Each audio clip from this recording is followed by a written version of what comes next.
Hello everybody, this is ManuS and welcome to another Eternal Contenders video series. The first Eternal Contenders series with the new set The Fall of Argenport and the first Eternal Contenders series for EternalTitans.com. So make sure to check out our new team website if you haven't yet. Alright, today I have a pretty sweet mid-range deck for you guys that is based on a deck list that Phyrexican, one of my viewers and followers, has shared with me, and yeah, I liked what he was going for, and yeah, worked from his idea. So credit to him for putting me on the core idea and the core list. Let's take a look. Alright, so this is the deck list.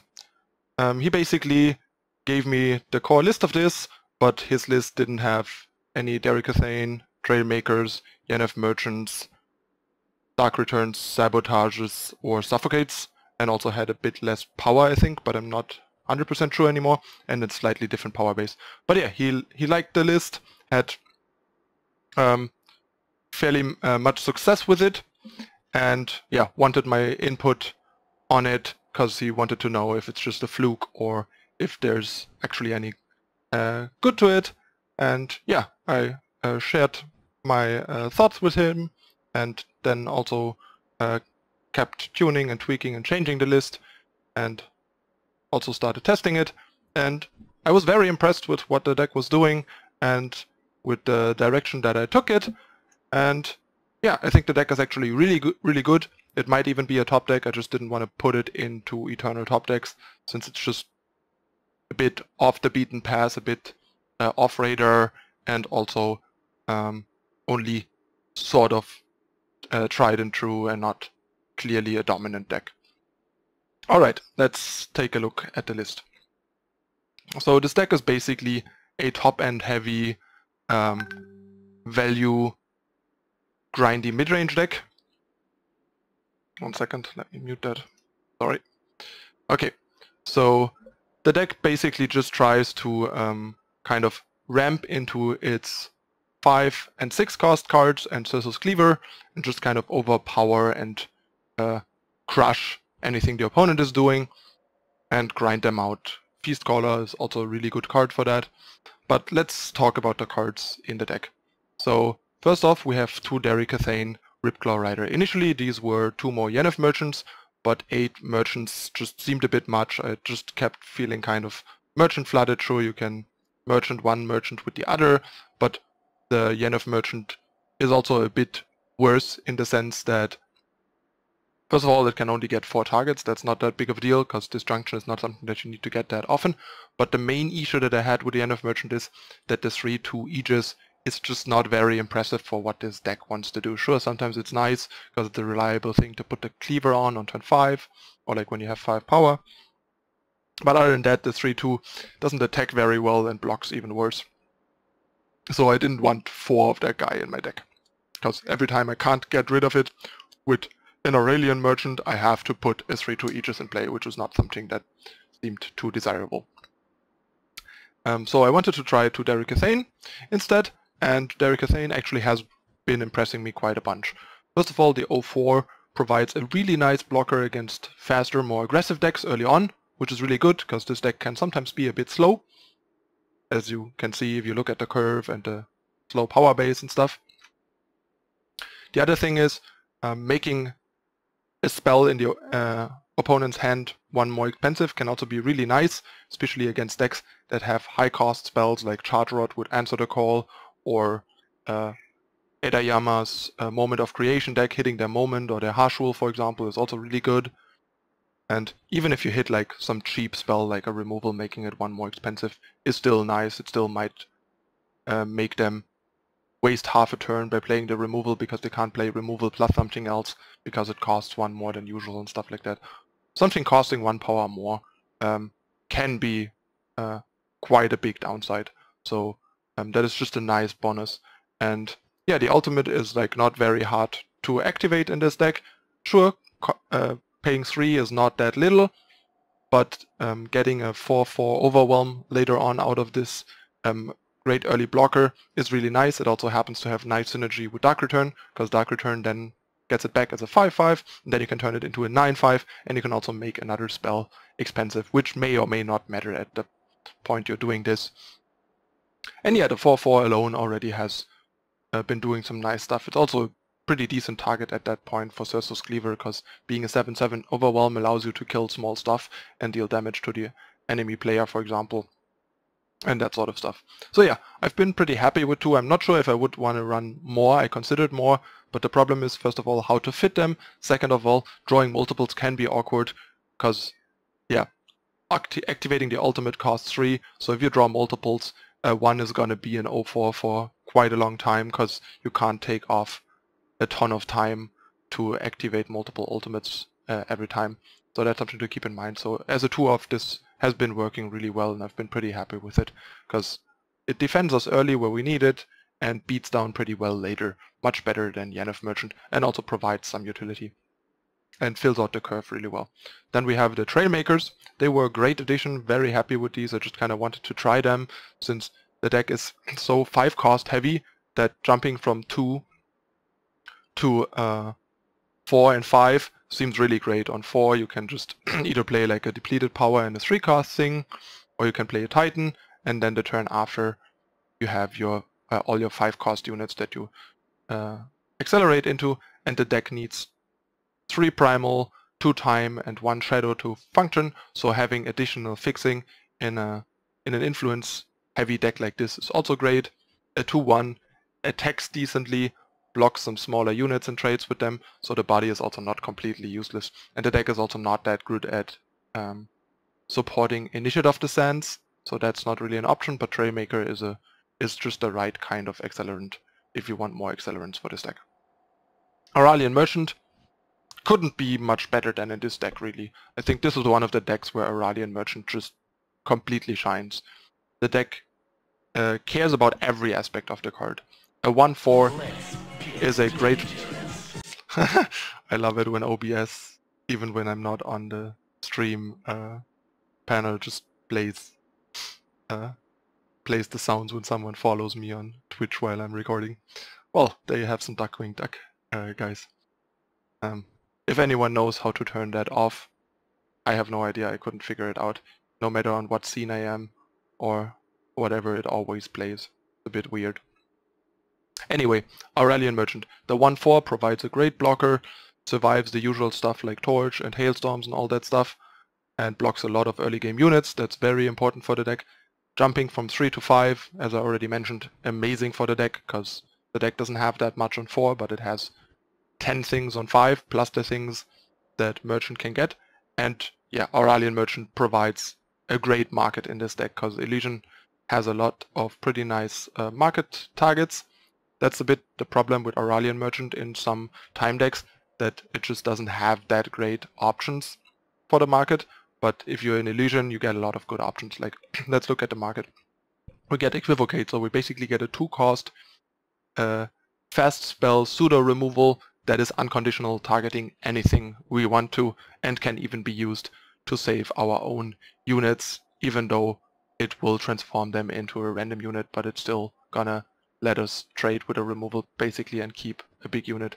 Like, transforming a Cirso into a random 5-drop is still probably gonna be a decent threat against the control deck, and better than having a blank removal in our hand while they use their removal to kill our last threat. Then we have Disjunction, just random attachment removal against cards like Chalice and stuff. Since this deck is going a bit longer and a bit slower, you need to be able to deal with some of the grindy attachments. Obelisk might sometimes be a concern, but mostly it's stuff like Chalice or some big relic weapon, or I don't know, just getting rid of a permafrost. But drawing an attachment from your void is also very good. That's why the card is here. If it was just attachment removal, it might not be good and necessary enough for the deck in the end, but that it also serves as the 5th Cirso's Cleaver is really nice, because you can just get it, get back a Cleaver, and use it again. So that's some important utility to keep in mind. Then we have Cirso's Choice, more Cirso Seam deck stuff, and Cirso Feasting, very fitting for the name, really. Cirso feasting on a bunch of pigs on a platter. Yeah, fast spell Aegis and 6 health is really good for stabilizing and also potentially countering some kind of stuff that's targeting you, Rain of Frogs, Zindel's Gift, that sort of stuff. And I felt that in most cases when you need a sweeper, the DL2 is just fine, and since you merchant on 3, you can't play this before turn 4 anyway, and with the merchant you have 4 or 5 power on turn 4 anyway, so the fact that this costs 4 isn't that big of a deal, and there are some decks where you just want it, like token decks where Harbinger might be a bit too slow, or just like aggressive fire decks with a lot of 1 and 2 health units is where I usually got this and was very happy with it. So it's a bit of a narrow card, but it still has yeah, really nice utility for 2 different situations. You're not gonna take it in that many matchups, but in the matchups you take it, it's amazing. Then I put 1 Cirso in the market. That, like, there was no Cirso in the market in the beginning, but I just felt like I want an actual threat in the market. Initially I thought Cleaver might be enough, simply because it's kind of a threat and kind of a body, because you put your merchant out and then you get the Cleaver, put Cleaver on the Aurelian merchant, then you have a 4/8 with killer that can get rid of something, or you delay it. The thing is, first of all, you want to delay it usually, you want to get the spellcraft if you can. Second of all, if they kill your merchant, or if a 4/8 killer doesn't kill anything meaningful, you have a pretty bad option. So being able to just get a real unit that is dominating the board is really good. Also, against other time decks, Cirso is so powerful that if you go Aurelian Merchant into Cirso, drop Cirso the next turn, Mono Time or Praxis, for example, are just almost dead already. So having access to 7 Cirsos in the deck, in the matchups with Cirso, is just so dominating. It's also really, really good. So I've been very happy with the Cirso in the market. Plus, yeah, Aurelian Merchant ramps really well into 5s, as we all know. And yeah, last but not least, the Force Cleaver. Since Cleaver is super powerful, super swingy, a 7 cost Cleaver is just so brutal, so much tempo, so much value. It just devastates any other mid-range deck basically. So yeah, having access to 7 Cleavers instead of 4 is really worthwhile. I guess you could try and make an argument to play 4 Cleavers main, put the Cleaver in the main deck, and then use the Disjunction as like sort of Cleavers 5 to 8, but that means the Cleaver needs to die, which doesn't always happen. And it's also much, much slower. So having a Cleaver as sort of a powerful, versatile removal, well, this is like not as powerful, but cheaper and more flexible, is why I was still pretty happy with Cleaver and Equivocate in the market and not having all Cleavers in the main, even though we can use Disjunction as a pseudo Cleaver fetch. Okay, yeah, and the NF Merchant, basically just additional merchants, giving you 6 of all of the market targets except for the Disjunction. Pretty good utility for a deck like this. Sandstorm Titan, just still the premium 4-drop in any mid-range time deck. Then the remaining 3 Cirsos, really great synergy with Cleaver. Also keep in mind, Cleaver gives the killer to the wielder, not the Cleaver doesn't have the killer itself like some other weapons. It gives the killer to the wielder on summon, so if the unit dies, it still has killer, so if you Dark Return it, it still has killer. So if you Cleaver a Cirso, they kill your Cirso, you just Dark Return the Cirso, and suddenly you have a 6/6, or rather 7/7 killer Cirso with Dark Return. But I'll talk about that in a moment.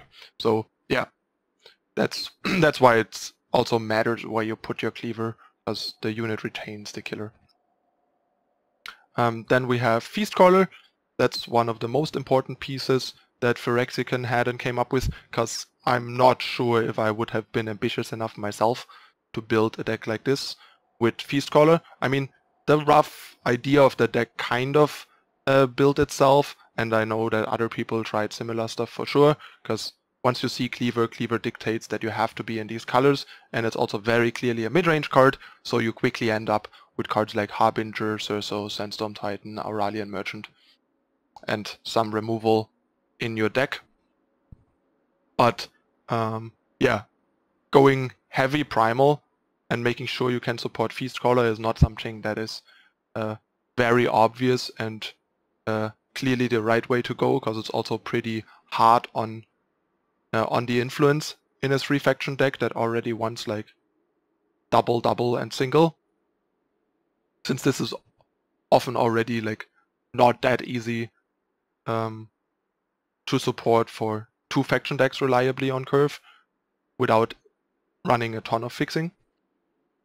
So that, but it turned out Feastcaller is a really important piece in the deck, since first of all it's a good Aegis threat, which is very important against other mid-range and control decks, and it's a way to grind them out, especially together with Dark Returns, and it's also a really good Cleaver target.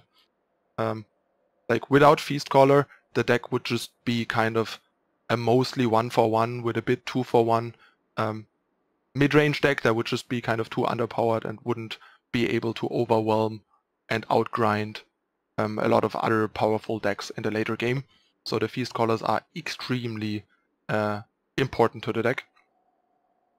And yeah, they have been amazing. Dark Return and Feastcaller are good friends, Cleaver and Feastcaller are good friends, and having Sabotages and other must-answer fatties makes it really hard for the opponent to deal with everything you have, and eventually something sticks. And if you sequence your stuff right, it will often be a Feastcaller, and that will just win you the game. And then we have Black Sky Harbinger, just a nice way to sweep some small stuff in addition to the Cirso's choice.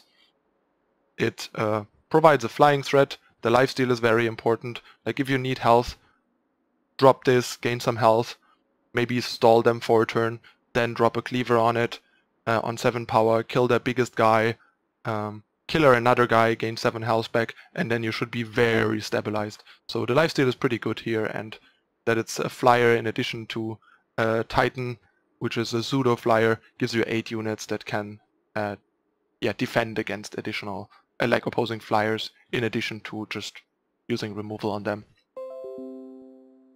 And then yeah, we have the Cirso's Cleaver that I already talked about.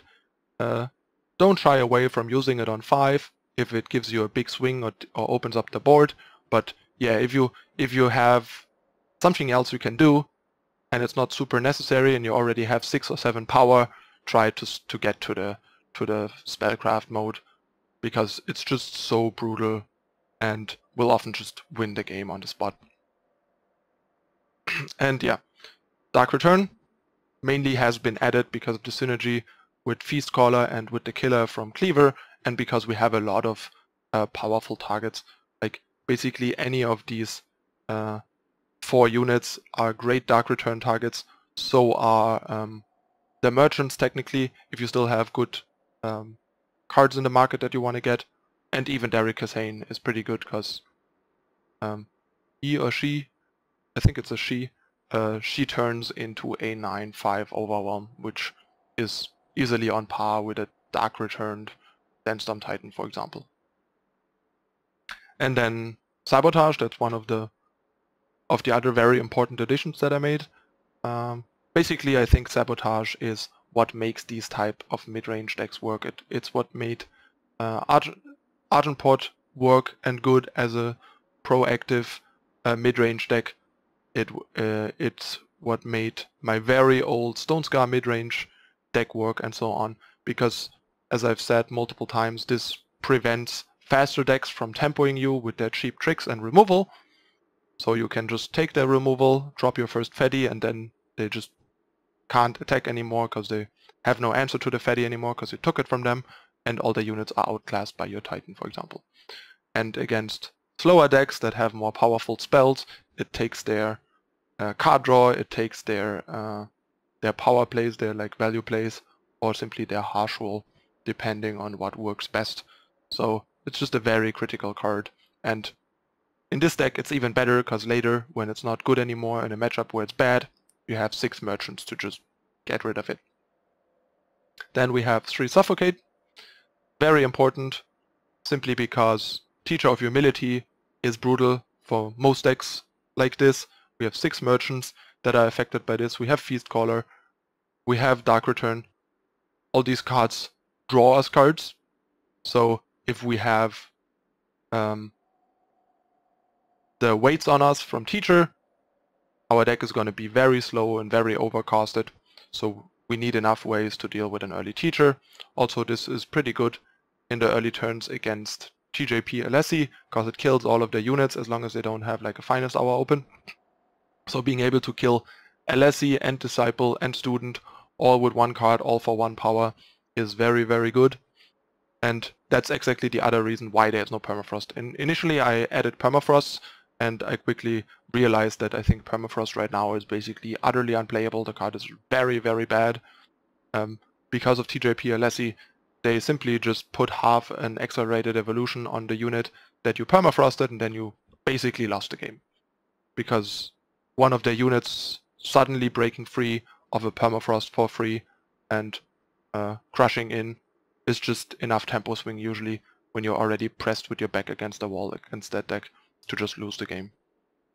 So yeah, Suffocate is actually really good again. It's also pretty good against Aurelian Merchant, which you see in a fair share of decks, and getting rid of their ramp wall blocker for like 1 power in a lot of decks is very good. In this deck it doesn't matter as much because yeah, the 1/4 is not going to block any of our units meaningfully and stuff, but it's still just very efficient, and there's a lot of good targets in most decks. And yeah, it's gotten a lot better against the time decks, where it usually was very, very bad, because now they have the teacher and the merchant to kill with Suffocate, when normally against Praxis, Suffocate was basically blank, other than killing Initiative of the Sands, basically. But yeah, it's very important. You need cheap removal, and this deck now has 6 to 9 answers to a teacher, even on the draw, if you have 2 ready power by turn 2. That's another reason why you should have more and have some 1-cost answers, so that you sometimes, if you have a double depleted power opening, you can still get the teacher. Then we have Annihilate. Card is very good. Became a bit better lately than it used to be, because there's a lot less multi-faction cards in a lot of decks, and plenty of good single faction units that need killing in most decks. So Annihilate is in a pretty good spot. So 3 is a good number. 4 felt a bit much, since there are some decks that barely have any targets, like Fire, Justice, Shadow, Icaria decks, for example, where this is a bit lackluster. And if you have 3, you have a reasonable chance, if they suck, to just get rid of them with merchants. If you have 4, you might sit on 1 a bit too often. Plus we have Equivocate as universal removal to sort of deal with stuff, plus the Cleavers later. So it's really just about the early game. Yeah, that's it for the non-power cards in the deck, and the rest is just 30 power, 26 actual power with currently 9 crests. It's possible that the 9th crest should be a non-crest, just to make sure the deck isn't too slow and that the ramp, the acceleration, actually works, because if you ramp just to play a depleted power to negate the ramp for the turn, and having to play on curve definitely weakens the impact of ramp. But crests are also really good. So far I've been pretty happy with 9 crests, but I couldn't fault anyone going down to 8, since we also have the Seek powers. So I'll leave that up to you. You could turn the Crest of Wisdom into, say, an Elysian Banner, for example. And yeah, I chose the crests in like the splash color, because this is basically Elysian heavily splashing shadow. Like a lot of the early game is shadow, but all of the shadow is single shadow, so you don't need that much shadow. Seek power, pretty nice here, since it's a tri-faction, tri-influence fixing, allowing us to virtually get our influence requirements very high, and also allows us to have a bit better average power in our opening hand on redraws, because it's a spell and not a power. So we get our 2 to 4 power on our redraw, plus potentially Seek power to give us an extra one, to give us a 2-point something to 4-point something average power opening hand on a redraw. Currently it has 30 power and the 8 accelerants, so that's a pretty decent amount, but keep in mind I would rather play 31 power than 29 power in this deck, simply because the deck is very top heavy. You always need 5 power at least, and really want 6 and even 7 power, and you also have 6 merchants to cycle away spare power. You have Feast Caller and Cleaver for a lot of value gain and draw you extra cards to make up for some spare power that you drew. But if you're stuck on like 3 or 4 power, you're just gonna die and you can't recover very well. The deck does not have a harsh rule to reset the board and catch back up. If you're too far behind, you have a really hard time catching up in most cases. And the deck is very power hungry and also deals with excess power very well. So the 8th power is where the deck kind of starts getting power that it doesn't really need that much anymore. And yeah, you have 6 ways of getting rid of that. In general, all I can say is if you have merchants, 4 or more merchants in your deck, err on the side of 1 additional rather than 1 less power. Since merchants are great flood protection, you can basically consider them units that give you a loot trigger to cycle a card away, making you much less punished by drawing an extra power, for example. And yeah, the influence in the deck currently is like 5, 10, 14, 18 time, which is a good amount for double time on Titan, plus it's 18 plus the Trailmaker, so it's effectively 22 once you have your first, so it's 18 for the first and 22 or like 21 for the second after you have the first time. And on Shadow we have 5, 9, 11, 12, 16 for the first, or rather 20 for the first if you already have a time. That's also pretty good. 17 wouldn't be too bad for like a bit better early Sabotage and early removal, but I felt that the 16 plus the Trailmakers are fine, since the Trailmaker gives you the Shadow by turn 3 then. So on turn 3 you can Suffocate or Annihilate or Sabotage. That's mainly sometimes painful against, say, the mentioned Teacher, where that could be a problem. But in most cases having Shadow by turn 3 is fine. Even against Teacher it's fine on the play. It's just bad on the draw if you don't have Shadow by turn 2. And yeah, Primal we have 4, 8, 10, 15, 16, 20, 24. And that's a very good amount for a feast, for a triple Primal 5-drop. Like even some 2 faction decks that play Feast Caller don't have that much. So Trailmaker makes the influence in this deck really amazing. The deck barely ever has any influence or power issues in my experience. It's extremely robust and consistent. That's part of what I really like about it. And yeah, the deck has been doing really well for me. I'm currently at like 67-ish % win rate over 40 to 50 games. Constantly kept winning at least 2 out of 3 games usually. So yeah, the deck has been very impressive to me. Served me really well. I climbed from like 130, like I dropped to like 130 at some point with TJP Alessi when the format was very hostile. We basically were just flipping coins in a mirror that I kept losing, like you saw in the video, and yeah, just running into decks that are well prepared for it. And suddenly I was like 130, and then I played this deck and climbed back up to like the top 30, just basically solely on the back of this deck. It has been impressing me this much. That's why I wanted to share it with you and make the deck tech about it, because the deck just performed way better than I would have ever expected. Like when I saw the deck from Phyrexican, I was like, yeah, that looks cool and that looks interesting. It's probably gonna be like a decent, solid mid-range deck that's very playable but not great. Maybe like a solid tier 2 deck or something, but it actually turned out that the deck is very good and is very possibly a good tier 1 deck, or at least, I don't know, the best tier 2 deck or whatever. It's definitely a really, really good deck that has way exceeded any expectations that I had for it when I started working on it after Phyrexican gave it to me. Okay, that's it for the deck list and my card choices. I think I covered like the important cards that are not in there, because I mean you can sort of play a lot of cards in these decks, so talking about everything that I didn't play seems a bit tedious.